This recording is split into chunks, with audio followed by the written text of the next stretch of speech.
ಎಲ್ರಿಗೂ ನಮಸ್ಕಾರ.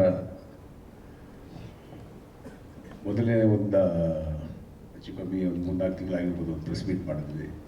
ಸೊ ಈಗ ಈ ಎರಡನೇ ಪ್ರೆಸ್ ಮೀಟ್ ಒಂದು ಶುಭವಾದ ಸಂತೋಷವಾದಂಥ ಒಂದು ಸುದ್ದಿನ ನಿಮ್ಮಲ್ಲಿ ಹಂಚ್ಕೋಬೇಕು. ಚಿತ್ರ ಮುಗಿದಿದೆ, ಬಿಡುಗಡೆಗೆ ಸಿದ್ಧವಾಗಿದೆ. 29ನೇ ತಾರೀಕು ಇದೇ ತಿಂಗಳು ಬಿಡುಗಡೆ ಮಾಡುವಂಥ ಸಂದರ್ಭ ಬಂದಿದೆ. ಸೊ ಆ ಒಂದು ಖುಷಿನ ನಿಮ್ಮೆಲ್ಲರ ಹತ್ರ ಹಂಚಿಕೊಂಡು ನೀವು ಅದೇ ಥರ ಇಡೀ ರಾಜ್ಯದ ಜನತೆಗೆ ನೀವು ಆ ಒಳ್ಳೆ ಸಂತೋಷ ಸುದ್ದಿನ ಹಂಚಬೇಕು ಅಂತ ನಾನು ಈ ಸಂದರ್ಭದಲ್ಲಿ ಕೇಳ್ಕೊತೀನಿ. ಒಬ್ಬ ನಿರ್ಮಾಪಕನಾಗಿ ಒಂದು ಚಿತ್ರ ಮಾಡುವಾಗ ನಾನೇ ಅಲ್ಲ, ಎಲ್ಲ ನಿರ್ಮಾಪಕರು ಅಷ್ಟೇ, ಒಂದು ಒಳ್ಳೆ ಕತೆ ಆರಿಸ್ಕೋಬೇಕು, ಒಂದು ಒಳ್ಳೆ ಚಿತ್ರ ಮಾಡಬೇಕು, ನನ್ನ ಚಿತ್ರ ಚೆನ್ನಾಗಿ ಆಗಬೇಕು, ನನ್ನ ಚಿತ್ರ 100 days ಹೋಗಬೇಕು, ಒಳ್ಳೆ ಕಲೆಕ್ಷನ್ ಆಗಬೇಕು, ಎಲ್ಲರೂ ಲಾಭ ಮಾಡಬೇಕು ಅನ್ನೋ ಒಂದು ಉದ್ದೇಶ ಇಟ್ಕೊಂಡು ಎಲ್ಲ ನಿರ್ಮಾಪಕರು ಚಿತ್ರ ಮಾಡ್ತಾರೆ. ಅದೇ ಆಸೆಯಲ್ಲಿ ನಾನು ಮಾಡಿದ್ದೀನಿ. ಸೊ ಎಷ್ಟೋ ಚಿತ್ರಗಳು ಒಳ್ಳೆಯದು ಕೆಟ್ಟದು ಎರಡೂ ಆಗಿದೆ. ಸೊ ನಾವು ಎರಡನ್ನೂ ನಾವು ಸ್ವೀಕರಿಸ್ತಾ ಚಿತ್ರರಂಗದಲ್ಲಿ ಚಿಕ್ಕ ಚಿಕ್ಕ ಹೆಜ್ಜೆ ಇಟ್ಕೊಂಡು ಬೆಳ್ಕೊಂಡ್ಬಂದಿದ್ದೀವಿ. ಅದಕ್ಕೆ ನಿಮ್ಮೆಲ್ಲರ ಸಹಕಾರನೂ ಇದೆ. ಮಾಧ್ಯಮದ ಸಹಕಾರ ಇಲ್ಲದೆ ಏನೂ ಆಗಿಲ್ಲ. ಖಂಡಿತವಾಗಲೂ ಮಾಧ್ಯಮ ಒಂಥರ ಚಿತ್ರರಂಗಕ್ಕೂ ಪ್ರೇಕ್ಷಕರಿಗೂ ಒಂಥರ ಬ್ರಿಡ್ಜ್ ಇದ್ದಂಗೆ, ಸೇತುವೆ. ಸೊ ನೀವೆಲ್ರಿಗೂ ತುಂಬು ಹೃದಯದ ಅಭಿನಂದನೆಗಳು ಸಲ್ಲಿಸ್ತೀನಿ. ಈ ಚಿತ್ರದ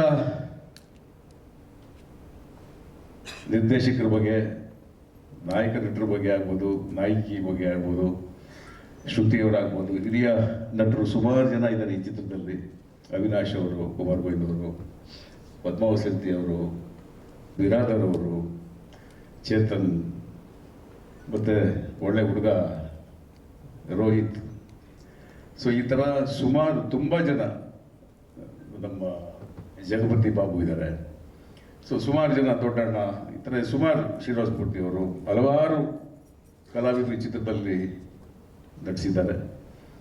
ಸೊ ಈ ಚಿತ್ರದ ಬಗ್ಗೆ ಒಂದು ಕ್ಯೂರಿಯಾಸಿಟಿ ಅನ್ನೋದು ಎಲ್ರಿಗೂ ಇದ್ದೇ ಇರುತ್ತೆ. ದರ್ಶನ್ ಅವರು ಯಾವ ರೀತಿ ಕಥೆನ ಆರಿಸ್ಕೊಂಡಿದ್ದಾರೆ ಈ ಚಿತ್ರದಲ್ಲಿ, ಒಂಥರ ಏನೋ ಒಂದು ಡಿಫ್ರೆಂಟಾಗಿ ಕಾಣ್ತಾ ಇದ್ದಾರೆ ಅನ್ನೋ ಒಂದು ಸುಮಾರು ಜನ, ಅಂದರೆ ಮಾಧ್ಯಮದಿಂದ ಆಗ್ಬೋದು ಅಥವಾ ಪ್ರೇಕ್ಷಕರಿಂದ ಆಗ್ಬೋದು, ಮುಖ್ಯವಾಗಿ ಅಫ್ಕೋರ್ಸ್ ಅದು ಒಂಥರ ಬ್ಯಾಂಕ್ ಅಕೌಂಟಲ್ಲಿ ದರ್ಶನ್ ಅವರಿಗೆ ಇರೋ ಅಂಥ ಒಂದು ದೊಡ್ಡ ಸೆಲೆಬ್ರಿಟಿ ಫಂಡ್ ಅಂತ ಹೇಳ್ತೀವೋ, ಡೆಪಾಸಿಟ್ ಅಂತೀವೋ, ಅವರಾಗ್ಬೋದು. ಎಲ್ಲರೂ ಖುಷಿಯಾಗಿ ದರ್ಶನ ಹಣ ಯಾವಾಗ ರಿಲೀಸ್ ಅಂತ ಪಾಪ ಅವರು ಒಂಥರ ಹಬ್ಬ ಅದು. ಸೊ ಆ ಖುಷಿಯಲ್ಲಿ ಎಲ್ಲರೂ ತುಂಬಿ ತುಳುಕ್ತಾ ಇದ್ದಾರೆ. ಅದೇ ಒಂದು ಸಂತೋಷ ನನಗೂ. ಸೊ ಈ ಒಂದು ಸಂದರ್ಭದಲ್ಲಿ ಅದೇ ಥರ ಈಗ ನೀವು ಹಾಡುಗಳನ್ನ ನೋಡಿದ್ದೀರಾ. ಹರಿಕೃಷ್ಣ ತುಂಬ ಒಳ್ಳೊಳ್ಳೆ ಹಾಡುಗಳನ್ನು ಈ ಚಿತ್ರಕ್ಕೆ ಮಾಡಿಕೊಟ್ಟಿದ್ದಾರೆ. ಅಫ್ಕೋರ್ಸ್ ದರ್ಶನ್ ಚಿತ್ರಕ್ಕೆ ಆಗಲಿ ಅಥವಾ ಬೇರೆ ಎಲ್ಲ ಚಿತ್ರಗಳೆಲ್ಲ ಹರಿಕೃಷ್ಣ ದಿ ಬೆಸ್ಟ್ ಸಾಂಗ್ಸ್ಗಳನ್ನ ಕೊಟ್ಟಿದ್ದಾರೆ. ಅದೇ ಥರ ಈ ಚಿತ್ರಕ್ಕೂ ಬೇಕಾದಂಥ ಒಳ್ಳೆ ಹಾಡುಗಳನ್ನ ಕೊಟ್ಟಿದ್ದಾರೆ. ನೀವು ನೋಡಿದ್ದೀರಾ, ನಿಮಗೂ ಇಷ್ಟ ಆಗಿದೆ ಅಂತ ನಾನು ಅನ್ಕೋತೀನಿ.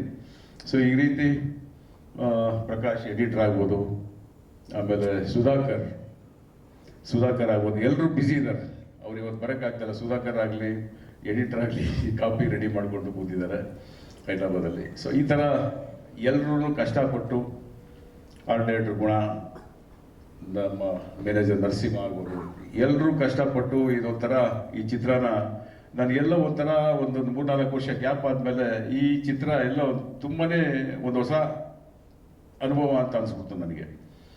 ಸೊ ಈ ಒಂದು ಅನುಭವನ ನನಗೂ ಒಂಥರ ಪಾಠನೂ ಆಯಿತು. ಎರಡನೇದು ಒಂಥರ ಎಂಜಾಯ್ ಮಾಡಿದೆ ನಾನು ಅದನ್ನು. ಸೊ ಈ ಹಂತದಲ್ಲಿ ನಾವು ಇದ್ದೀವಿ. ಈ ಹಂತಕ್ಕೆ ಬರೋದಕ್ಕೆ ನಮ್ಮ ನಾಯಕ ನಟರಾಗ್ಬೋದು, ನಿರ್ದೇಶಕರಾಗ್ಬೋದು, ಇಡೀ ಟೀಮ್ಗೆ ನಾನು ತುಂಬ ಹೃದಯದ ಕೃತಜ್ಞತೆಗಳನ್ನು ಸಲ್ಲಿಸ್ತೀನಿ.